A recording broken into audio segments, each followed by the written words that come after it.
Time doesn't erase murder. It just hides it better. They said the case was closed. They said no one was watching. But someone always is. This is Santana True Crime. Welcome to Santana True Crime. On the morning of January 25th, 2019, 29-year-old Elizabeth Liz Barraza was outside her home in the Tomball area of Harris County, Texas, preparing for a garage sale when an unknown person drove into her neighborhood, approached her in the driveway, and shot her. What makes this case particularly disturbing is how deliberate and tightly timed the attack appears. Liz's husband, Sergio Barraza, told investigators that he left for work at 6:49 a.m. The shooting was reported at approximately 6:52 a.m., only minutes later. Surveillance footage captured the suspect vehicle and the attack itself, and a witness reported seeing the vehicle return to the street shortly after. Liz was still alive when first responders arrived and was transported by life flight to Memorial Hermann Hospital. Doctors determined that her injuries were not survivable and she died the following day.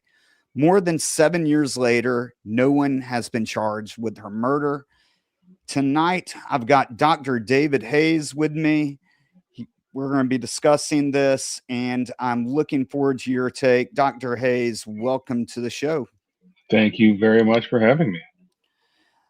Like we were saying before the show, I feel like that this case is so hard because there is a lot of information out there. We've got a video of the crime itself, but yet it's not been solved. Right. It's perplexing. There's a lot of moving parts too. And we'll get into it. I'm more than sure that we're going to get into it all. But those moving parts, I mean, there's lots of avenues to go down, and I don't think those avenues are investigative avenues, all of them. So I wanted to start by the day of the shooting, and we're going to play the video just to forewarn everyone. I'll give a warning beforehand, but it is graphic, and I don't want to stress anyone out of it, but we know that Friday, January 25th, Liz goes to Starbucks around 6:07 a.m. And we know that because there's a cup found at the scene, and on the receipt is stamped 6:07 a.m. The Starbucks is a short drive from her house. And when she comes back, she meets with her husband outside. They're preparing for a garage sale. They were planning on doing the garage sale to raise some extra money because they wanted to take a trip to Disney World. I've heard different reports about how they advertised for the garage sale. I've heard some reports saying that they put out signs the night before. I've seen other reports where they did it earlier that morning. When you're looking at a case like this, and I know that you know what's going to happen, is there anything that right away stands out to you about an offender that may take advantage of this? I think it's more important to look at our victims first. So like a really healthy dose of victimology, we'll get there. And going to Starbucks, absolutely standard behavior for Liz Barraza. Did it almost every morning. Right. So we're in standard behavior land. Husband leaving for work at 6:49 or whatever it was, absolutely standard behavior. There's nothing out of the norm there. The one thing that's out of the norm, the non-standard behavior, is the garage sale itself. Because I mean, I believe I read they were leaving on the vacation the next day. And that's what strikes me as very odd, is that if you're not going to advertise for a garage sale, I understand that they live in a very densely populated area. So sure, you're going to get people driving by, but that just doesn't seem like a very effective strategy if you're trying to earn some extra dollars. Well, I mean, it depends on if it's an impromptu garage sale or not. So we did know that one of her husband's checks is bounced. He worked for his father, and they had to cover some of that. So there were some of the money issues going on there. They were leaving for vacation, and so I'm looking at, if I'm leaving for vacation the next day, I could do an impromptu garage sale if I've got the day off, knowing that I'm in a really heavily populated suburban area. I could put the signs out the night before. I mean, I've literally done that before, just not expecting much of anything, but anything might help. So I don't think it's an anomaly. I don't think it's odd. And if they did put the signs out the night before, that's perfectly standard as well, or even earlier that morning. If you're not planning on having a garage sale and you're like, oh, we need to make some cash quick, couple of bucks here or there for some souvenirs, Yeah. clearly it's perfectly reasonable. Yeah. And I didn't find it very striking, but I just think that it's a little piece of this. And I don't know if it has Right. any significance at night. It just drew my attention.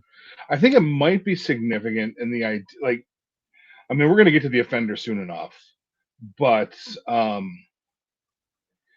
if it is impromptu and not many people know about it, that's not a lot of time to set up a premeditated murder.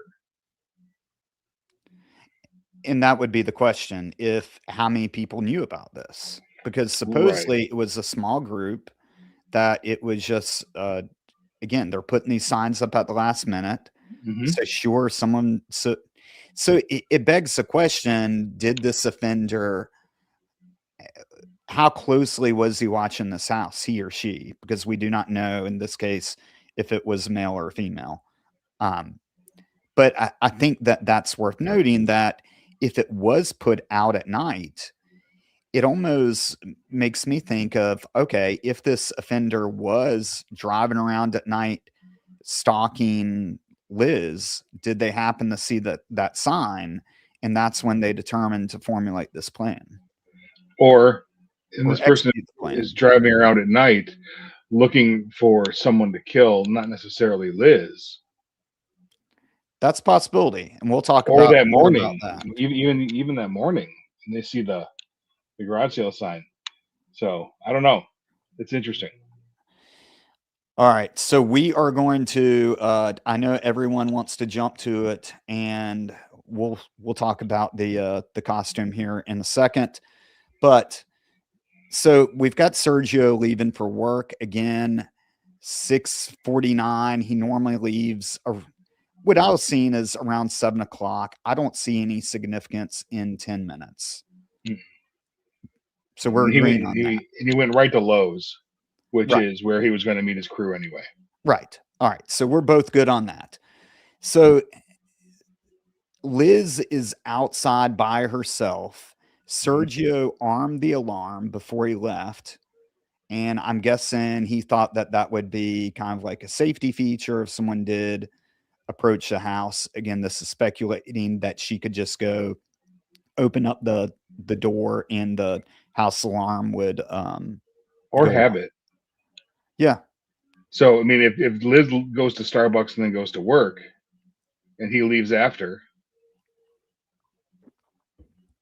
Yeah. it's just I set the alarm every day. Just something you do when you leave. All right. So I think let's go ahead and play this video. This is a surveillance footage of the crime itself. Mhm. It's taken from across the street, so it is blurry, but I just want to give everyone a warning beforehand. All right. And this is courtesy of Daily Mail.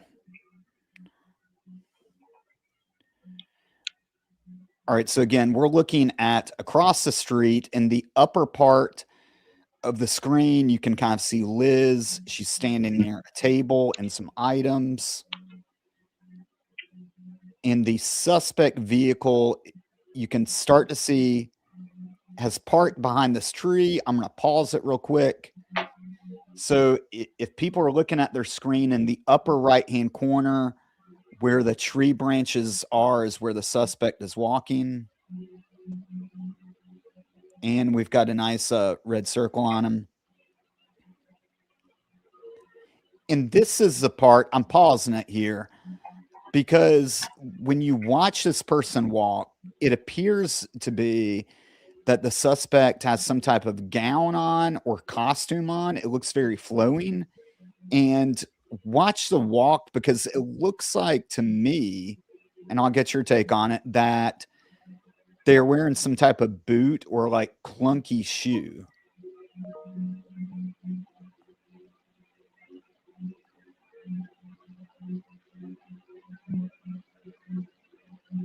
Okay. And the suspect on the other video, you're going to hear some muffled words. All right. I want to pull this back. And again, I'm apologize to people in advance, but I think this is important. And I want to get your take on it. See how close the suspect is to Liz. The suspect uses a .38 revolver, which is a very small caliber gun. It's not, those tend to not be very accurate. I used to call them like a get off me gun. So it's something you can keep in your pocket. It's about the size of a cell phone, but you're not shooting distance with this. With crimes like this, if this was just about trying to kill Liz, do you really need to walk right up to her and have that conversation? And B, do you need to get that close to her? And then C, afterwards, you can see this is an execution. I mean, Liz is on the ground and she makes sure, he or she makes sure that Liz is deceased by giving that final round. David, give me your thoughts. First off, I see a lot of talk about, is this person wearing a costume? And we know that Liz was part of the 501st Legion, their Stormtrooper cosplay charity group. And when we hear the audio in the upcoming video, there's no recognition.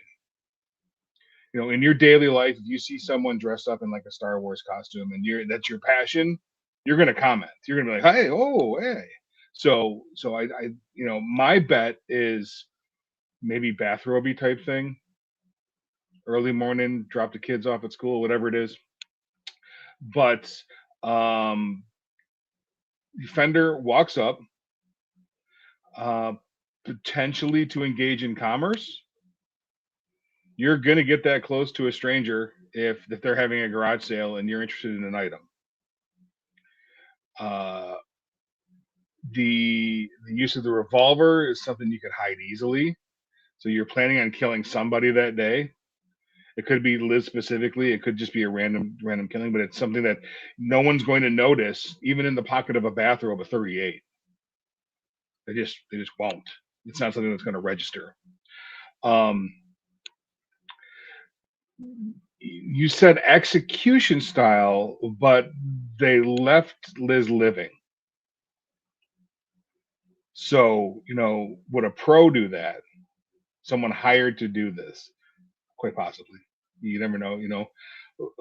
We can't tell much, but at the very least, this person stopped at this specific garage sale, and whether or not they were targeting Liz, they wanted to kill the proprietor of this garage sale, and that it's perplexing, and it's I think the video does more harm than good too, because like I was saying, it leads us off into all these different areas: the costume talk, the execution talk, the was Liz targeted talk. You know, I saw some people saying that a note was handed. It's like, where did you get that from? I mean, come on. You know, let's stick to what we've got going on here. When we look at something like this, it's always best to go to Occam's razor. You know, that precept wherein the simplest explanation is probably the most reasonable explanation. Someone wearing a costume, you know, like even like a media type costume, not the simplest explanation. Bathrobe and threw some boots on to take the kids to school. It's February in Texas. Not cold for me. I live in Michigan. Could be terrifyingly cold for somebody. It was February, wasn't it? I believe it was. So, and we can play around with it for days and days and days. But that's kind of where I sit here with this. Now, you mentioned when we were off air of the Chappie video with the enhanced audio.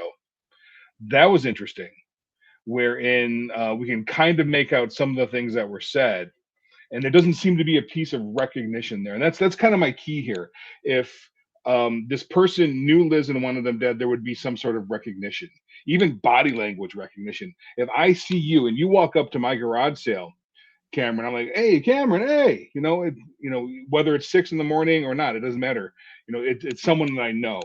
So this feels like a stranger. It feels male, mainly because of the absolute height difference. So you can see right now they kind of look about the same height, but we're at a pretty good slope on the driveway. So that person is far taller. And then we learn a lot when that person spins to flee. There's a bit of athleticism involved. Yeah, and we'll get to that. And that's a very good point. I'm going to go ahead and play that so then we can show what you're talking about. So we're going to watch this again. 1, 2, 3. One more for good Fourth measure. one. And then quick spin. Look at that. I mean, that's no one's stumbling. No one's losing their balance. No one's wearing. It doesn't feel like they're wearing footwear they're not used to. right. I don't know why this has lagged. They're going to roll over a lawn and some difficult terrain and not lose their stride either. But even the walk up is very confident too. And the stride itself seems to be this video decided to freeze on me, but the stride itself appears, there they go, to be very athletic. Yeah, it goes into a run almost immediately. There's no build up to it. 50-year-old poor shape me, I'm going to take a minute to get rolling, and I'm going to need centrifugal force to get me moving at any speed. This person's they're sudden. And I want to give some comment about the enhanced audio because, all right, so that is the vehicle fleeing. We'll That's get into fast that too. So the amount of time to get to the vehicle and then get that vehicle going. I mean, of course it was running. You're not going to just, not leave running. Many people leave their vehicle running when they approach a garage sale anyway. They don't know what they're going to find. So that's not uncommon. It wouldn't be any red flags to anybody that looked. Did you find any issue about how the truck parked and how they did a U-turn? They must have wanted to exit in that manner. So this tells me they're not familiar with the subdivision, quite possibly, because they circle back later on. Well, I'm going to get to that because I've got my theories about that too. Before I do, let's go ahead. There's a doorbell video, and that's what Dr. David was talking about when he said that someone has gone and enhanced the audio. I will say that the investigators on the case had said that the audio that you are hearing is the doorbell cutting in and out and trying to connect. And so that's why. So it's like when people are listening to a records backwards, they're hearing things that they want to hear, but you can be the judge. I'm going to play it right now. Again, warning, you're going to hear the gunshots. So this is a doorbell camera on Liz's house.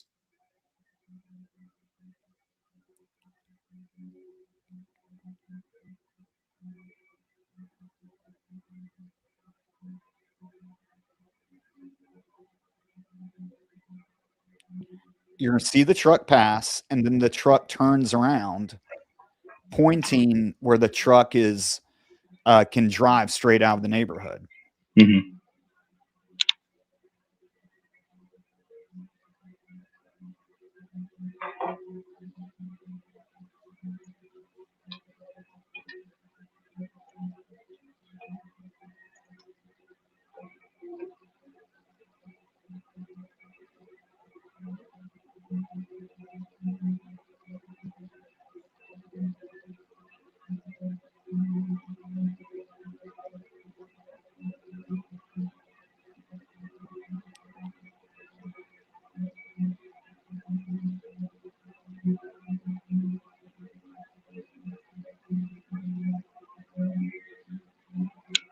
Are you playing it?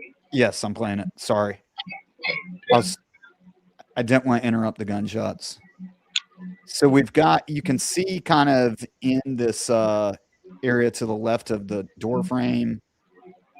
I'm not seeing on this end, just FYI. Oh, I'm sorry. I forgot to share my screen. Thank you. This is what you get with live shows. All right, I'm going to pause this. I just watched it again.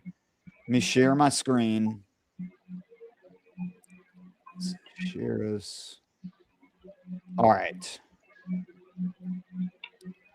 Now we should be sharing. Okay, let's try this again. This is truly live. All right, again, warning, you're going to hear the sounds of the gunshot. This is, for those that haven't seen it, this is the front of the house that we're looking at. And you're about to see the truck drive by. All right, so the truck drives by and it does a U-turn and parks near that tree. That way it's facing towards the front of the neighborhood. So then it can theoretically just drive straight out.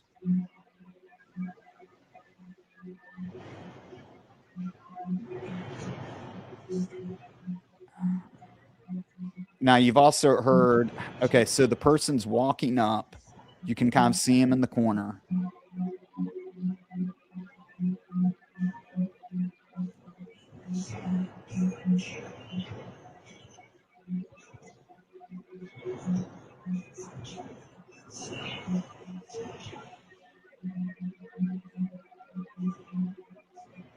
And that sounds like a really freaky voice to me, but Through a Ring camera, we can't really tell anything.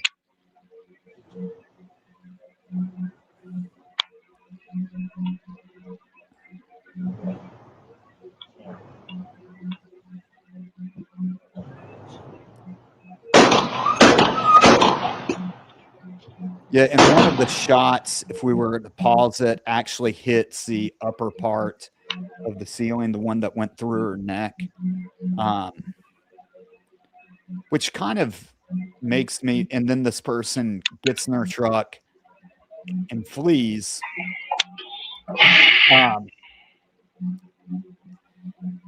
One of the things I wanted to point out too, with just the positioning and planning of all this, is that this person,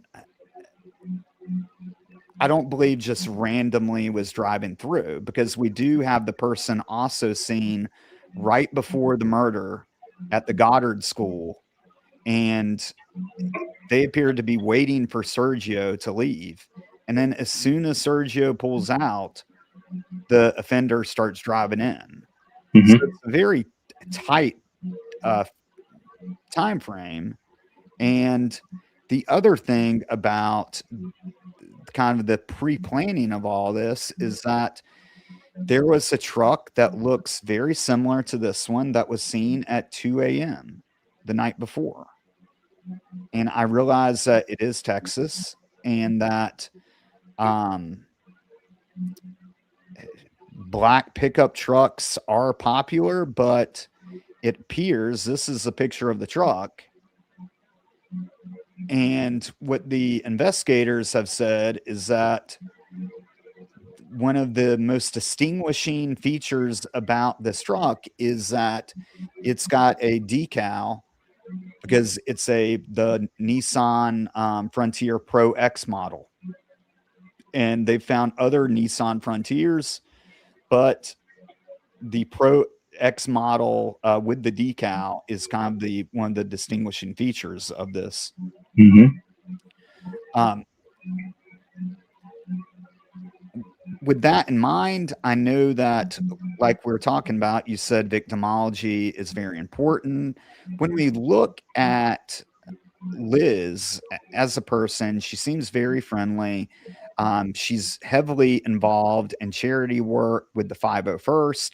And what they do, for those people that aren't aware, is that the 501st is basically a group of adults that dresses up in very expensive Star Wars costumes, and in this case, stormtrooper costumes, and they go to hospitals and other charity events and do things for kids, essentially.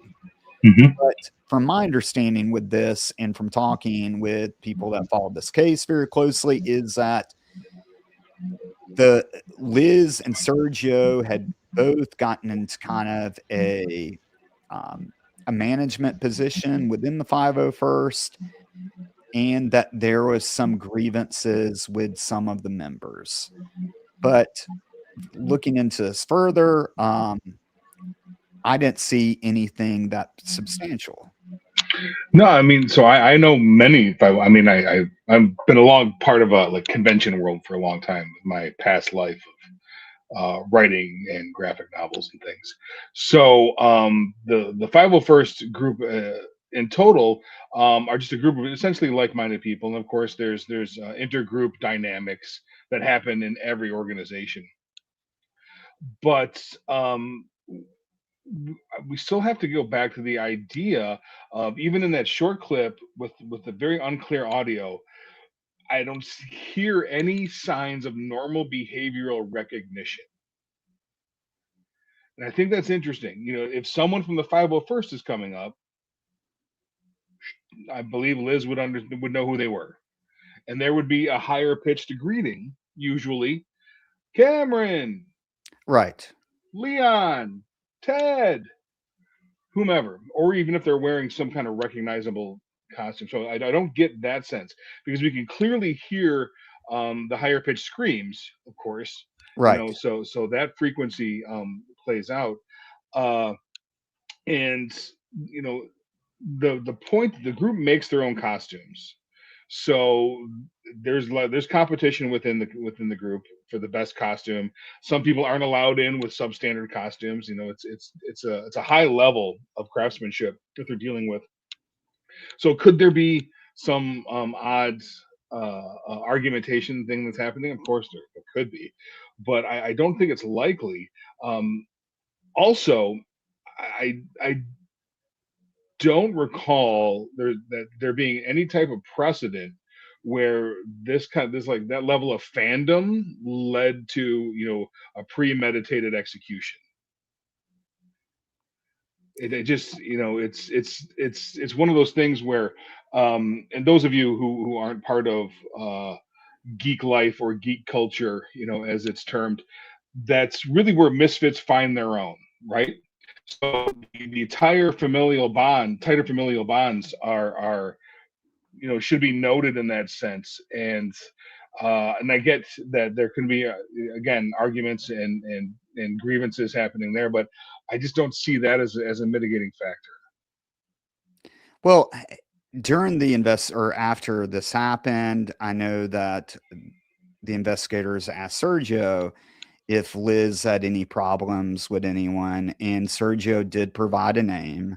Hmm. I know who it is. I've seen pictures of her, and I've seen text messages with her, and this was not anything major. This was just like little minor drama, I'll call it. PTA And squabbles, I like to right. call them. Nothing that you would kill anyone over. But what's interesting about that, and I don't think that this person was involved because she does not look anything remotely like this offender, or at least from what we can see. But, you know, I was talking with FBI profiler Julia Cali about this, and she was saying that sometimes with people like that, not like the person that Sergio named, but just offenders in general, that there are people that they get slighted and they will hold on to that grudge, and they will respond in those type of manners. And Hmm. it's something that is just so small to everyone else that we don't notice it. And that's something about this case is we know that Sergio had to turn over his cell phone and Liz's cell phone. So they have gone through that social media, but Hmm. there may be something in that social media or in text messages that most people have been like, oh, yeah, that's no big deal. That's just a disagreement. But someone else took that to heart and took that as something very offensive and something that they've held a grudge with. Well, if it's someone they know and they held that grudge, we have to take into account that the truck hasn't been seen since. So someone had to have the income to have a completely disposable Nissan Pro X. Well, and that's a good point that was brought up here is that could you have a removable decal? And Sure. I think that that's definitely a possibility, especially how we do see these other trucks popping up in the area. And not to jump ahead, but I'm going to jump ahead. There was a traffic stop right after this incident with a black Nissan matching the description, and police did not do. They've got the guy's information. I've seen the guy's information, and they did not believe that he was an offender or the offender. I just haven't seen any detailed reasoning for why they did not believe he wasn't the offender. Besides, it was not a Pro X model. I mean, I default to law enforcement generally doing their due diligence. Right. So 90% of the time, we like to say sometimes, detectives are at fault. It wasn't investigated well, but most of the time they're doing that job. So I don't want to take it at face value, of course, but if that person was let go and not held, there had to be a reason that we're not privy to, and if there isn't, then that would need some further investigation. Yeah, and to be clear, I think that the police response is remarkable, which is why we've got what I believe I'm going to put this map up. Hopefully people can see that. So this red line is the exit that the offender is taking, okay? And the yellow is the police response. So essentially the offender was trying to exit the neighborhood. I believe that they heard the police coming, and the police is coming in two directions, which is awesome. Great work by them. And so the offender turns around, and that is this blue line. And so that's when the offender passes the house for the second time and turns down Sandusky, which we will be talking about more. But just to reiterate that I do not believe this is a case of police incompetence or police not doing their job, which sadly happens a lot of time with these cold cases, is that unfortunately we Hmm. sit here and we have to armchair quarterback all the bad things that they should have done. But in this case, they are responding. They get to the scene quickly. The suspect uh, goes down Sandusky, and I'm going to pull up Sandusky, a closer look, and it goes into this cul-de-sac. And the reason why we know that it went into this cul-de-sac is because a person had a video camera, and thanks to Welsh Chappie for sharing that with me. Thank you, Alex. So the vehicle is traveling towards the bottom of the screen, and we know that it passes Brogan Court down into this cul-de-sac. So when you get to the cul-de-sac, you've got three options. You've got this wide open area that we can see. If you go left towards the main road, there's this, I'll call it a dirt goat track that's going out to the main road, or you're going right, which connects to an adjoining neighborhood, or the only real third option is that they had a house that they could throw a car in down here, which I Mhm. know may not be a popular opinion. But I mean, it's got to be on the table, though. It absolutely does. And I was again, Alex Welch Chappie, he sent me a video the other day of a vehicle that the next morning is passing that same camera, and it's definitely a black Nissan. I do not know if it's a Nissan Pro X. We're in Texas. I don't know of how many Nissans there are in that area, but it definitely looked like a possibility.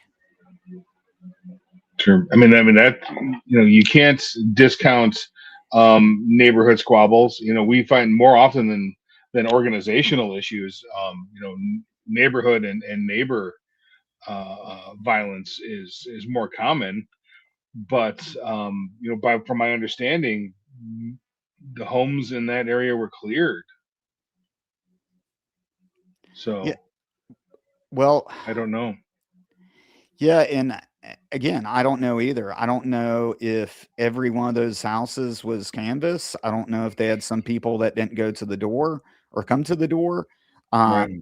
I I know that wouldn't. they did do a canvas for cameras on that main road, and they did not find any surveillance footage of the truck, Right.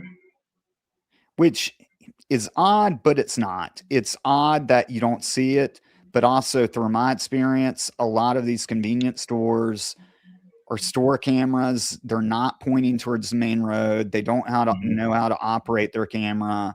Their camera is not working. Name all the other reasons why something Right. wouldn't work, right? Like that's just unfortunately that is a common thing. So I mean, there's multiple different avenues here. Then, no pun intended. And if if we're looking at this as a hired contract killing, I don't feel that. I do Okay. not feel that this is someone that was hired out to do this job, mainly because we have such an anomaly in behavior, being a garage sale. Right. If there was no garage sale and this person was killed on their way to Starbucks, they do every day, that's a little more compelling. But this was a broad, essentially daylight murder during an event like that doesn't happen regularly. I'm going to pause you there for a second. There's been some talk in the chats. Alexander mentioned that the whole robbery, if that would have been a motive. What are your thoughts on that? Like robbing from the Barrazas. Yes. If this was, like you're saying, if this was someone that was driving through, they saw a garage sale, do you think that robbery would have been a possible motive in this? Sure, it would all depend on what's out front. From what I could tell, there was a treadmill, which is not essentially robbable. Right. We can't see any of the smaller things, of course, but again, nothing was taken. Yeah. And the other thing, too, is this thing had just started. Yeah, it hadn't even started yet. Right. So It was before time. if you're going to, even if they took the cash box, they're not getting any cash, right? But I don't think they did. Right. They didn't. There wasn't enough time. There's nothing to our not.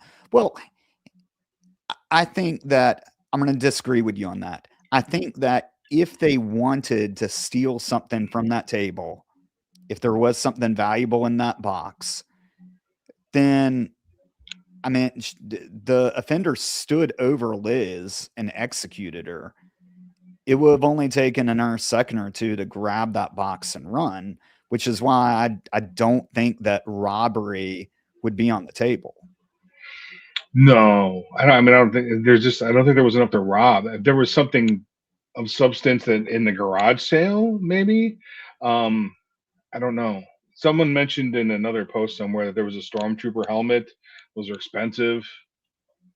I don't know. But are you going to kill someone over that? No, not generally. Yeah. I wouldn't, but again, it just again, I don't think. I don't know. It's so odd. It's so odd. And so behavior. So if we strip everything away and we step back and try and be clinical about it, person sets up a garage sale. It's impromptu, but they need some cash for their vacation. Completely, utterly reasonable. Husband has to go meet their crew. They leave for work at the same time. Person continues to set up garage sale. Truck that was possibly seen the night before, more than likely, And that in is in the neighborhood. another comment we got that I completely agree with too, that you got to factor in that if this truck, if that is the suspect's truck at 2:30 in the morning, Right. then is this a dry run? Is this someone that's getting to know the area and formulating a plan? So what we don't know, and what I think is the bigger question is this a plan to kill Liz, or is this just a plan to kill whoever's running this garage sale? Because now you've got a Well, thing going on. here's why I'm going to push back on you for that is that we know that where the suspect is, they can see Sergio's vehicle leave. Right. And as soon as Sergio's vehicle leaves, that coincides with Sergio's vehicle leave, that coincides with the offender driving into the neighborhood. So that seems to be a trigger event for like, oh, I'm going to, and this is speculating, but I think that it's not a far reach to say if we're by a business and as soon as and they actually went from one business to another, and then as soon as Sergio's vehicle pulls out, they start moving in. I don't see that as coincidental. Maybe it's not coincidental, but maybe again it is because he was about 10 minutes early. Okay. So Maybe he did. Maybe maybe the person Sergio was part of being a target? Or what's your thought? very possibly, or if I'm going to go kill some people, I'm going to kill them both, or whoever's there. Again, it's mostly when we can't really figure out who did something, when none of the known people to a victim register on a suspect list. Sergio, of course, a bunch of fingers are pointed at him. I think he's eventually going to be vindicated when this ever gets solved, because I don't think behaviorally he's not really. He doesn't strike me as setting this up or putting this together. The money stuff is so low stakes, so low stakes that it I know that this is not the most popular thing, but when we can't find a person close to a victim, then the offender is generally more random in that sense. And that's why I've got a really hard time believing that this is random at all. I think that either this is just my opinion. I think that this is someone that either hates Liz or hates Sergio, or possibly hating them both. But either that or they love Sergio. So it's either going to be, and I say that because of the violence of action that this person does, where they're Right. walking up to them and it's like, you don't just shoot them once or twice. You shot them 4 times. And one of those shots went through the neck. So that's not something that's going to look pretty. I don't even want to talk about the things that the suspect probably heard coming from her body, but it's not a good sound. I've heard that before, unfortunately. And you finish that off by putting one more round in her head, which because of the small caliber size, she doesn't die right away. I do want to address this question real quick about the Starbucks again. The Starbucks, I feel very confident with that she went to. I think that there is camera footage there. I'm not positive, but this is something that she does every day, and that we've got a cup with a receipt and timestamp on it. So I think they've eliminated people at the Starbucks as well too. Like she wasn't followed from the Starbucks, or right, there doesn't appear to be a traffic altercation or anything like that. right. Which, and that's another kind of thing about this, is that if the goal of the offender was to murder Liz, why are you doing in this fashion, and why are you waiting for this time? So here's the thing. So you mentioned that someone either had to hate Liz and Sergio or love Sergio. Right. At the same time, neither of them would have known about it. Well, there's a That's it. possibility. That's a distinct possibility, There's because either, and I say that, Sergio's largely cleared of. I mean, they're known acquaintances. Even the Oscar the father's known acquaintances, and himself. They can't find anyone where they can attribute this to. There isn't a deep suspect pool of all these people. So if someone actually hated Liz, it might have been news to Liz. and I think I completely agree with you on that. I could absolutely see a scenario. This is complete speculation, where Liz pissed off someone in the 501st or some other group, in that Liz did not think it was that big of a deal, and that person was just starting to plan the day when they exacted revenge. And I think that it would not surprise me too if there are other signs that they just didn't see. Like, we know that they reviewed the camera footage from the previous night and saw that Nissan in the area that, again, it looks like the suspect vehicle.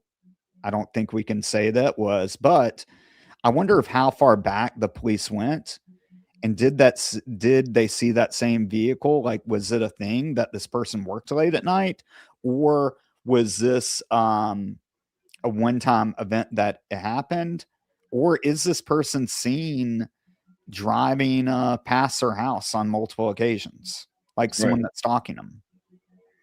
I would assume that whatever footage is available has been either requested or scanned at this point. Yeah.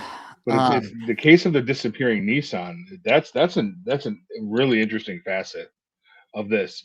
So when we get to that cul so they commit the murder and they're going out. They're seeing police presence almost immediately. It was Right. probably quicker than they expected. Yep, I agree. Turn it around.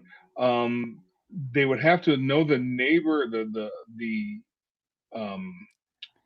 neighborhood decently enough to get to, I believe, what's that, Sandusky, correct. So they didn't turn down Oconee. They didn't turn down, let's see, on the other one. So they make this left on Sandusky. If they're not familiar, then they don't know it ends in a cul-de-sac. Right. If they are familiar, then they do know it ends in the cul-de-sac, and maybe that's kind of the point. And that's the gosh. It reminds me of back when I was a cop in the good old days, and we would sometimes like jump the curb in the park during midnight shift, especially, and you could like drive through a park to a side road and do surveillance on something. But you've got to really know that area. And Right. but like you're saying, that's one of the $1 million questions, is that this is Sandusky is a very long road. And I think that if you're trying to flee an area, and you're trying to get away from the sirens that are coming at you, that's kind of the way to go. The question is like, would it be more advantage to get on that the main road there and jump on the highway and get completely out of town, or They used to call it getting low. Like, are you going to go and hide? Right. So there's one of two things that happened in that cul-de-sac.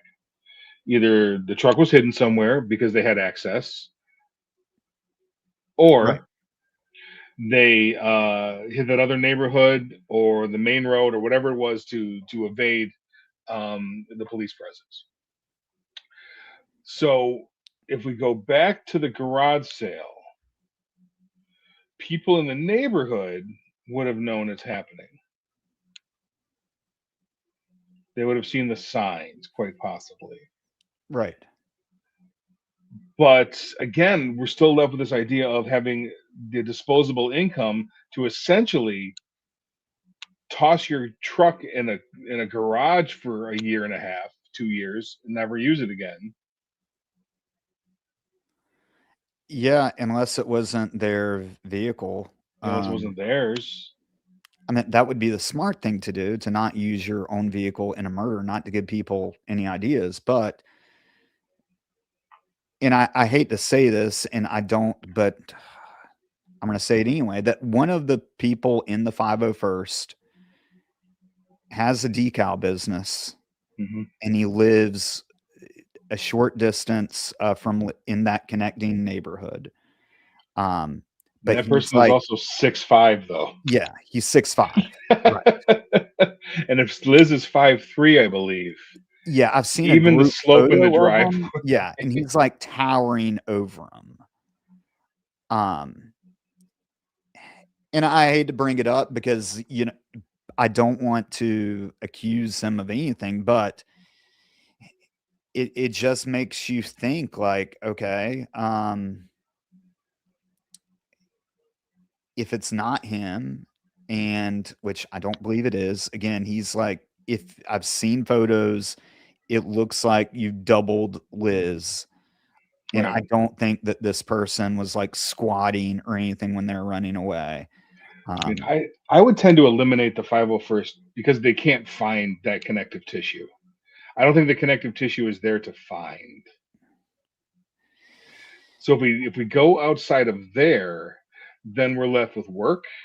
If this is premeditated and Liz is the target, then we're left with work, Have you family, heard about the or shooting that neighborhood. happened at Liz's work? Yes. Okay. And they still have not found out if anyone was, from my knowledge, if someone has knowledge that this has been updated, please let me know. But from my knowledge, they really don't know if this was connected to Liz at all. Someone basically drove up to her place of work and fired a few rounds into the building.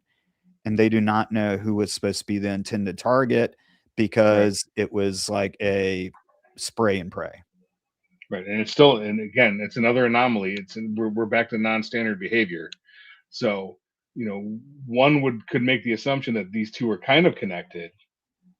And if we take it back to work, that's not the neighborhood, that's not the 501st, and it's not even the family.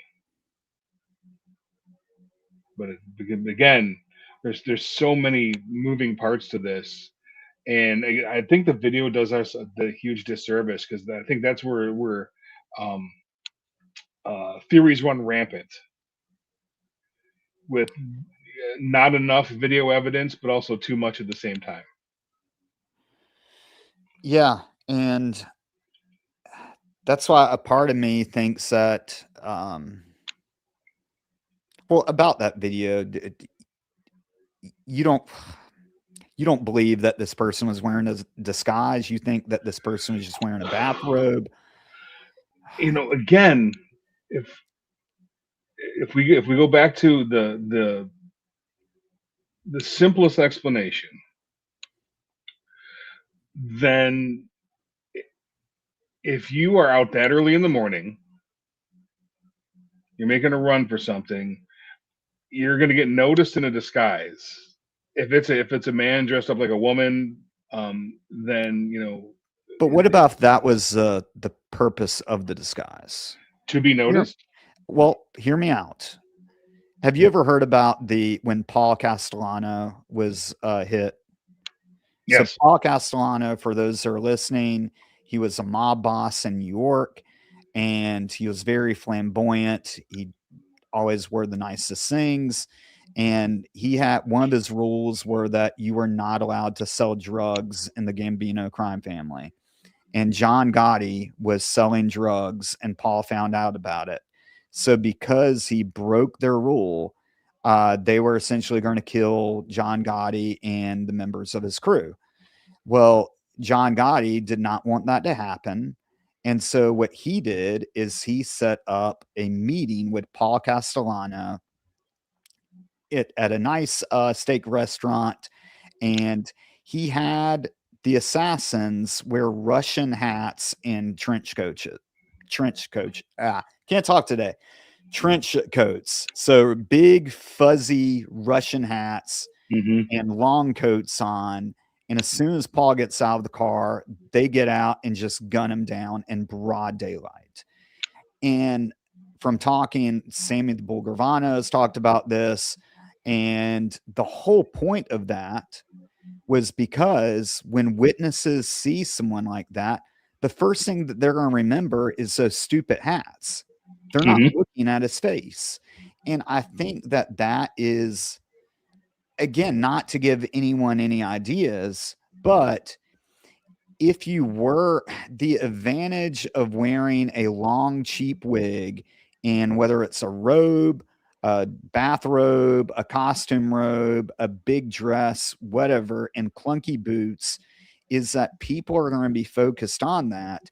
And the other advantage to that, and this is something that I saw a lot of, is when you commit a crime, people are going to call 911 and give the clothing description that you're wearing and a general description. So if the general description is that a male or a female with long black hair that's very stringy, and she's got a robe on and some big go-go boots, then that's what the police are going to be looking for. Now, not to give people any ideas, but those things can be easily stripped off and either tossed or just stored in a bag. That way those items aren't on the side of the road. So if this, but again, I don't want to default to it though. I'm not defaulting, but and I know, but a lot of people are like this is this master plan. Yeah, I'm not. We're attributing like Lex Lutherism to this, and could it be? Yes, 100%. It 100% could be that scenario. So let's step it back, because I love going down these rabbit holes. Is there anything that you see that tells that can definitively tell us about the amount of planning that the suspect may have put into this, or non-planning? I know that the murder itself, we like to attribute to like execution style, but that is largely based off of like media representations of executions. So, someone rolls up with a very low caliber gun where multiple shots are going to be necessary to kill somebody. That 38 is they're familiar with it. So, we take that into account. We take into account the obvious comfort the person has in whatever they're wearing. If it's unfamiliar to them, then they can't spin and pivot and escape that quickly. Those are one of the like two of the really large things that stand out to me. They're at least very familiar with what they're wearing. So in that sense, gosh, this one's so hard though. If we strip this down to the bare facts, the very bare things that happen, Liz Barraza sets up a yard sale. Anomaly, not a standard thing that happens in their life. They're doing it before they leave. Sergio leaves for work, sets the alarm, kisses his wife, just like normal, takes off maybe a little bit early. Offender comes up, pulls through, positions the car for an escape. So they know they're going to kill somebody. They know they're going to engage in some kind of behavior that's going to require them to leave quickly and obviously not get caught. They're also carrying a weapon, so this is a premeditated murder. They are wearing some type of clothing that looks like a dress or a robe. And what looks like, from our point of view, which is an incredibly terrible resolution ring camera of like boots or something similar, or really long white legs. I don't know. We could be absolutely anything. Stockings, leg warmers. It could be 1986 again. Who knows? But they walk up. There doesn't seem to be any point of recognition between the two. It feels transactional, like a garage sale is about to happen. Then the murder happens. Then the escape. And then the travel path for the truck. So these are like the only things that we can actually go on. Everything else is kind of like supposition, right? But if we know that that offender showed up with a weapon, ready to kill someone, yes, it is a premeditated murder. We don't know for sure if it's a premeditated murder of Liz, or they were on it to kill Liz and Sergio, or just Sergio, or just someone in general. Our motive is out the window, mainly because we can't find anyone within the circle of Sergio and Liz with like means, motive, and opportunity. And that's the real hard part about this. So Liz was killed by a person, premeditated murder, who walked up to the crime scene with a weapon, ready to do what they were going to do. And that why is the hard part. We don't even know for sure if they cased the scene but the night before. We think so. Similar truck. Right. Not definitive. Yeah. And then we don't know where the truck went. That's what's so frustrating about all this, is that we literally watch a murder happen. We watch the person drive away. The police do their job. They get to that scene quick. So fast. Great job by them again. And we still, and the offender goes into a cul-de-sac. So you may have something with the disguise being there to throw people off. Because the disappearing truck, I think, is the biggest mystery. Oh, I agree. And I know they've done their due diligence trying to find it, and they still have not been able to locate the truck, to my knowledge. It could not even, it could be even not a Nissan Pro X too. We don't know. Like the decal could come on and off. If that's the defining feature. And that's, personally, I think at this point, you can't rule that out. And again, we're not going to, as you were saying, this isn't Lex Luthor, but could it be that maybe the witness got it wrong and didn't see a decal, or thought they saw a decal? We all know that witness reliability is not reliability. So, if what you they think they see. Yeah. I mean, if you get rid of that decal, I think you've got to first look at, okay, you performed a traffic stop near the crime scene, near the time of the crime. Let's triple check that that truck has nothing to do with this murder. I mean, there's so few clues. They had to have checked that. I mean, we're not dealing with like the Keystone Cops on this one. I know, and I know that they checked. I've seen the God's information. I'm obviously not going to put it up here. And I don't think there's any type of direct connection with them. It's just one of those things that's like, and this happens in police work, where a bank robbery happens and you're looking for that white Toyota Camry with a spoiler in the back, and you're going to see 100 white Camrys with spoilers Hmm. on the way there. And that's how it works. And I mean, the witness misinformation is absolutely detrimental at times too.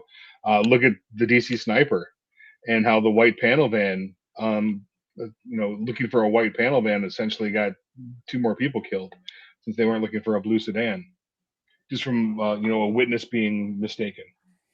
yeah. All right. Well, But yeah, I mean, it's a fascinating one, and you know,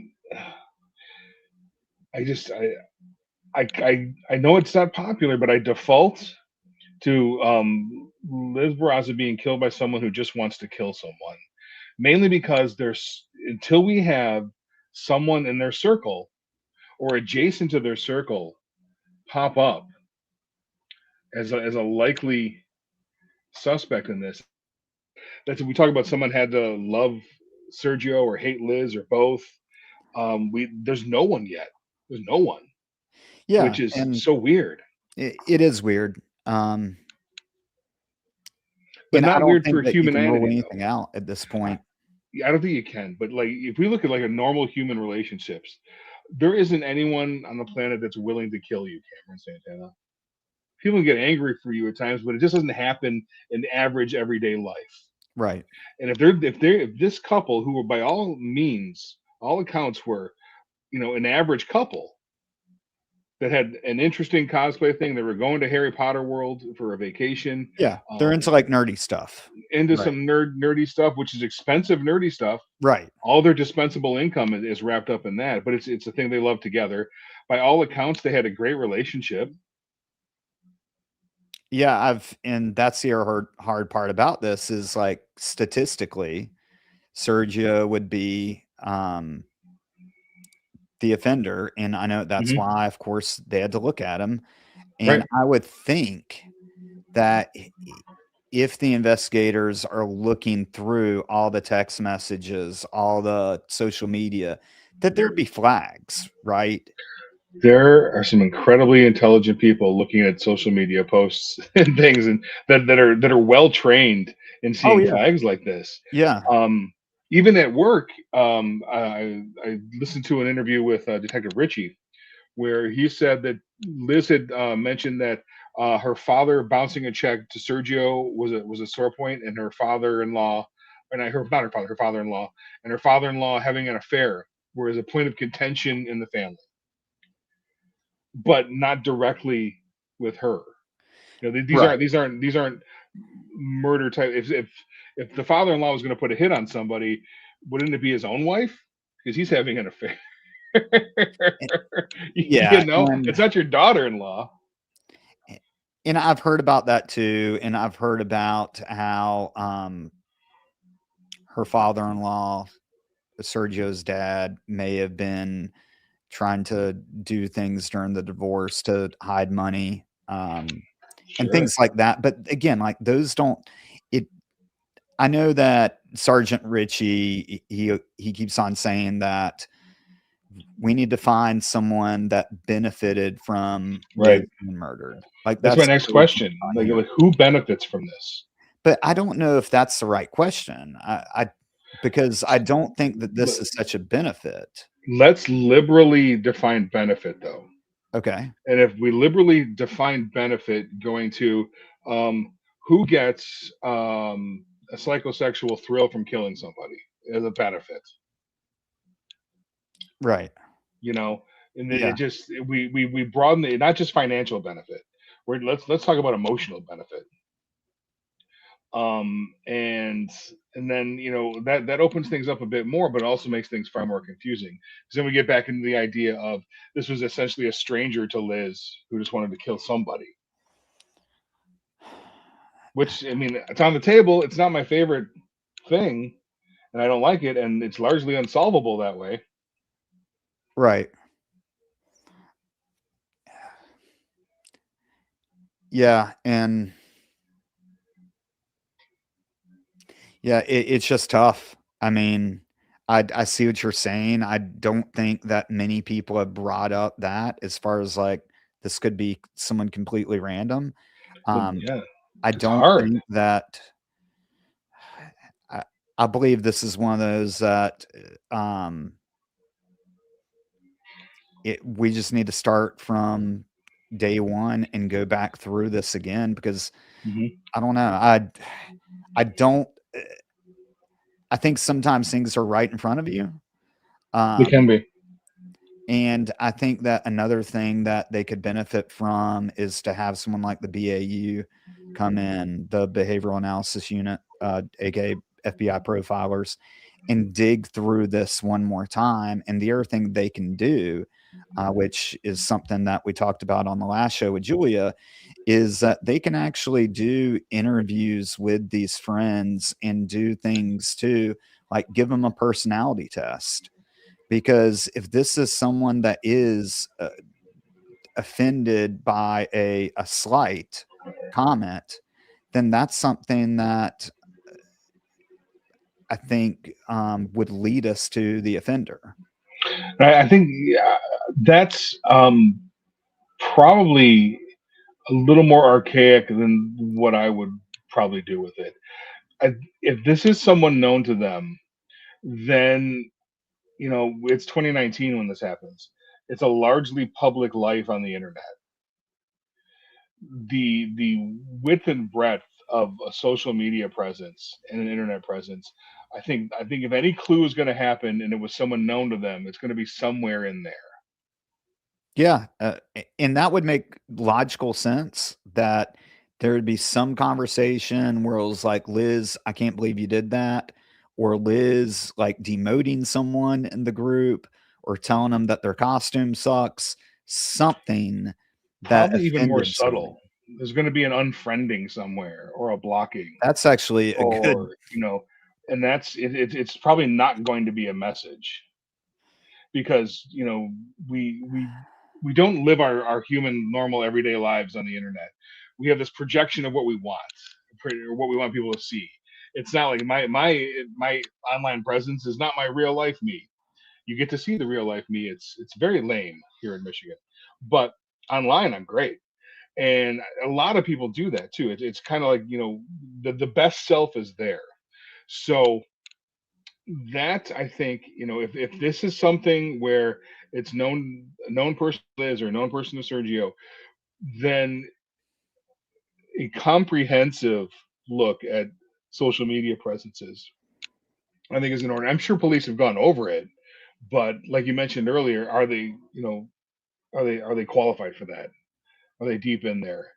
And that's where we need someone like into the criminal humanities and whatnot. Like I'll volunteer, but uh, I think that's going to be important.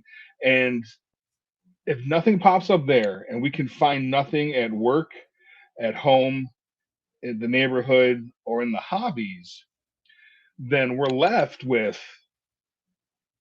the random person.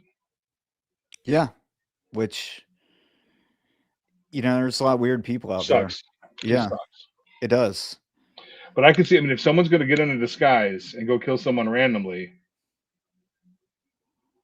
that's been done before too. We've got a long history of you know murderous intent and murderous behavior, serial killers and whatnot. Yeah. I wanted to just address this comment real quick. They asked, is there any clear close-ups? Not of that, not of the actual murder. That's the best one that they have. And then of the truck, um, it depends on if you believe that the truck at 2:30 was one of the trucks that was, or the truck that was involved. And there also is a video of that Welsh chappie, which I can put out. He's got a lot of videos on this. He actually, his group, I believe, was the ones that actually found that video on Sandusky of the car going into the cul-de-sac. Or the truck going into the cul-de-sac. That's probably the best view that we have of the truck Right. or the If cleanest it is the at this truck, point, if it is the truck, right? right? But and that's what's so troubling about this case is there's so many, if it's the truck, if it's this, if the person went left, right, or hid, and we just don't know. And that's why we're going to continue to talk about this case. I'm going to bring more people on. David, that was, I knew that you were going to bring in some opinion that we had not heard before. And I think that Usually the unpopular one. random, I mean, prove me that it wasn't. Yeah, that's it. When we don't have any evidence of anything else, literally, there's no evidence of anything else.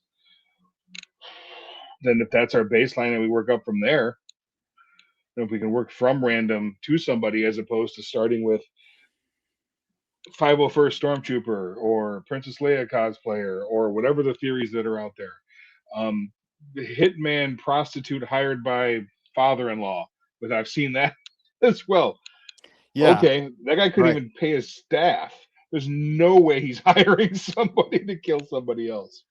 So, yeah, we start at our known facts, and our known facts are this unknown person killed Liz Barraza in this manner, and there doesn't seem to be a point of recognition between the two.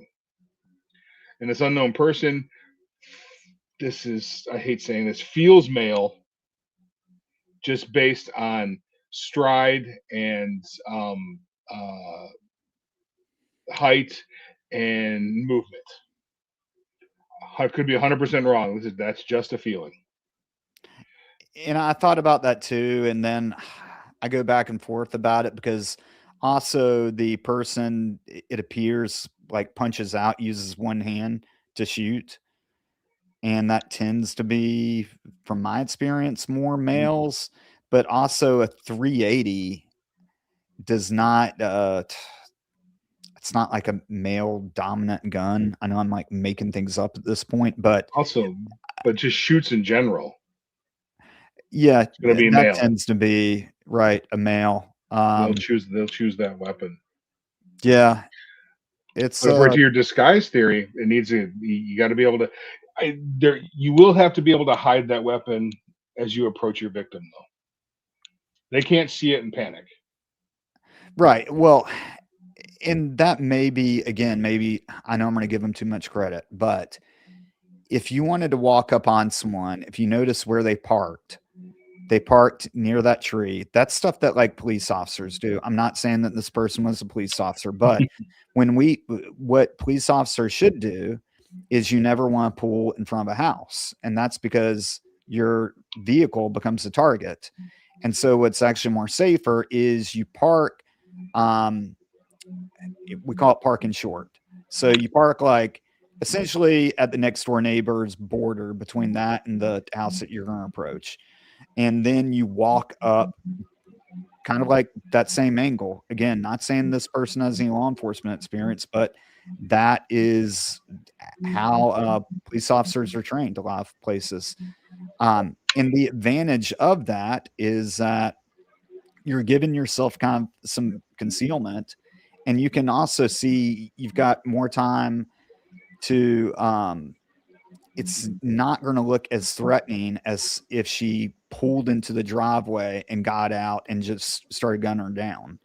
And that's why I think that again, I'm going to speculate like crazy on this, but I think that it was important to the offender to have a conversation or say something to Liz before Liz was murdered.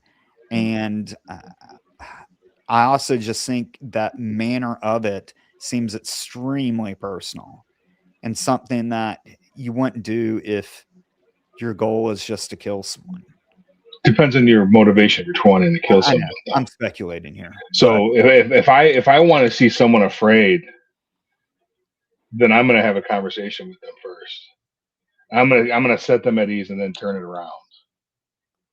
Yeah. If I'm getting off on fear before I kill somebody,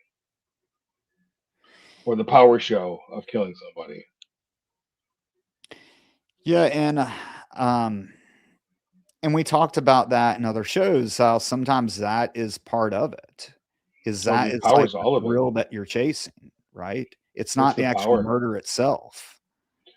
Usually, it's just a lack of control in your daily life, and this is the one place where you can exert some control, and you get hungry for it. If it's a random thing, um, even if it's not a random thing, this person who's decided to kill somebody else is because they don't have control over a situation, and this is the aberrant way to do it. So if we're going to look for somebody um, in their circle, somebody with maybe not obviously hating them, but doesn't have control over a situation, quite possibly. But Yeah. again, I mean, so many of their friends and acquaintances, and into their nerdy hobbies and into work and everything, have been vetted at this point by competent law enforcement individuals, Yeah, and and, it just it's without with an absence of evidence, then that absence of evidence becomes the evidence, and person's unknown right now, maybe even unknown to Liz and Sergio. well, I think that's a good point. Um, I appreciate you coming on. Is there, My pleasure. any way that we can support you? Just hayescriminology.com. I'm happy to do case analysis for everything, as we talked about before. I do all my cold case work pro bono, helping out victim families, law enforcement agencies, and everything. I'm more than happy to help. And we may have some news soon about the memoirs of a mass murderer that Oh, I may be helping with. So, well, I am helping well, with. We'll see if those take the light of day or not. please come on the show and talk about that Absolutely will. when you can. Always love having you on. Thanks again. And thank you, everyone, for joining me in the comments. If you want to support Santana True Crime, you can start off by liking and subscribing to Santana True Crime. We also offer memberships for $1.99. You can become a member and support the show. That goes towards all my expenses. You can also pick up my book, A Murder on Campus, The Professor, the Cop, in North Carolina's Most Notorious Cold Case. I wrote that with my brother, Dr. Brian Santana. That is about the 1973 cold case, murder of Virginia Olson on the campus of UNC Asheville. You can buy that book at Amazon, Barnes & Noble, Kindle, Audible, anywhere where you can buy a book. Thank you all for joining us again. And David, hope to see you soon. Good night. Good night.